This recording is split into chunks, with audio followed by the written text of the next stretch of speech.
Hello and welcome back to my channel. This video is going to be a little bit different.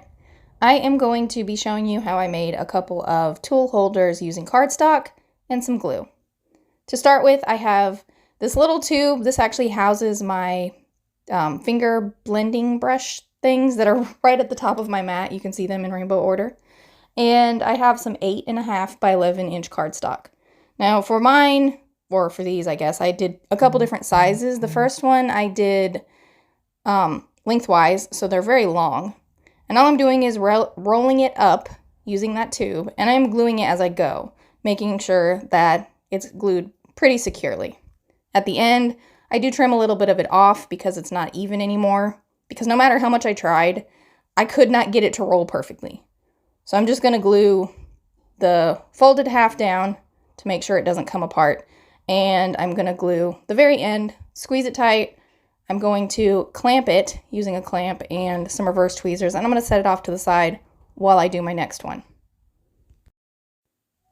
The process is the same for all of these. I did do a couple of taller ones for the very center, and you'll see that in a minute, but I just folded them in the opposite direction. So still exactly the same, just gluing it. You can make your paper shorter if you want, shorter holders, but you'll see the end result. And it worked out pretty well. It's not perfect. You could fuss with it a little bit more and get the edges to be a little bit cleaner. This, like I said, was rushed.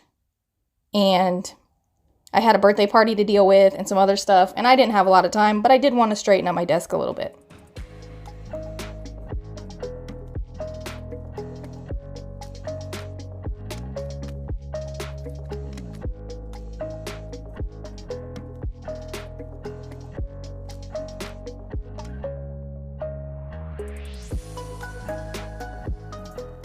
Now here are all the other ones. I have various sizes. This was personal preference, really. And I have different colors. Now, in order to get these to be a little bit more of a pleasant shape, to me anyway, I decided to cut them diagonally. And the first organizer thing I did, you'll see it, you can see the seams and everything. So I learned to keep the seam where you're planning on having that be the back. So I am cutting them diagonally where the shorter part is the side that doesn't have the seam. Also, this was super difficult to cut, so maybe less paper would work. There's probably better ways to do this, but I was winging it, and right now I'm fine with the result. Anyway, you'll see me cut most of these. The tall greenish colored one and the tall pink one, I leave those completely round. I don't cut them. You could. I just wasn't sure which direction I would want them, so I just left them plain like they are.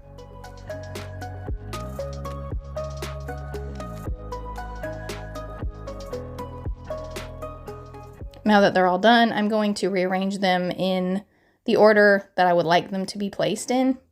And I'm just trying to make sure that 2 yellows aren't touching, 2 blues aren't touching, 2 purples aren't touching. You get the idea.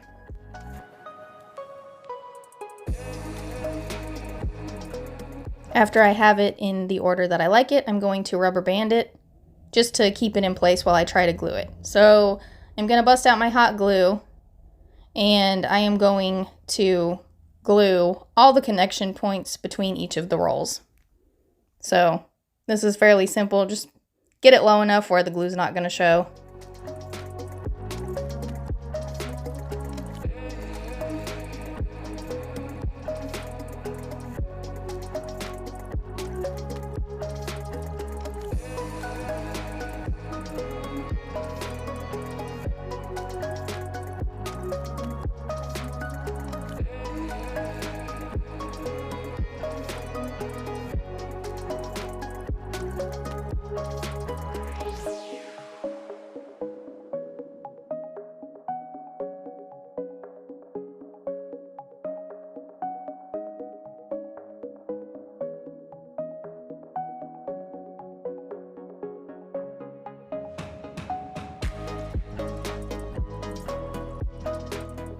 Now that they are all glued, I am going to take this thin cardboard. I'm just giving it a bottom. So I'm trying to trace the circles just so that I kind of have a rough idea where to cut. Now, I will say that mine was not perfectly fitting, but it was close enough that it stuck to the bottom and I don't have to worry about things falling out of the bottom, or in the case of my scissors or something, they're not going to poke through whatever I have it setting on. Now I'm just trying to cut it out without warping the cardboard too much. I really don't like cutting cardboard. I really don't, but especially with scissors, it's very difficult. Also, it will dull your scissors pretty quickly, so fair warning.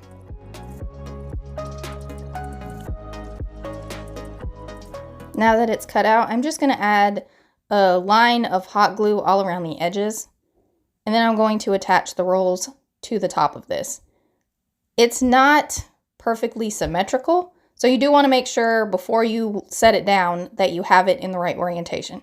Otherwise, you might have some bits sticking out in weird places. And as you can see, mine's not perfect. I have a couple little gaps, but it's not that big of a deal. Nothing's going to fall out of it. So this is my first one I made. This was my test. And I'm going to use this one for my blending brushes. It's a little bit more rough looking, but it's also due to the paper that I used. And if I have a desire to, I can always kind of glue the edges better or whatever. But this, like I said, was just to get the brushes and scissors and stuff out of the cup that I was using because it was very ugly. Of course, if you don't want to make your own, you can always buy things that are specifically made for scissors and pens and pencils or blending brushes or whatever, but I like to make my own. It's custom that way. I can make it whatever color I want, and it's cheaper, at least I think. I don't know. I never really calculate how much the craft supplies cost. One of my next videos will probably be me showing you how I made the marker organizers that these are going to sit on. You'll see those in a minute. You can sort of see one of them at the corner of the screen. But here's everything completed. Hope you guys enjoyed this video. I'll be back with another video soon. Thank you so much for watching. Bye!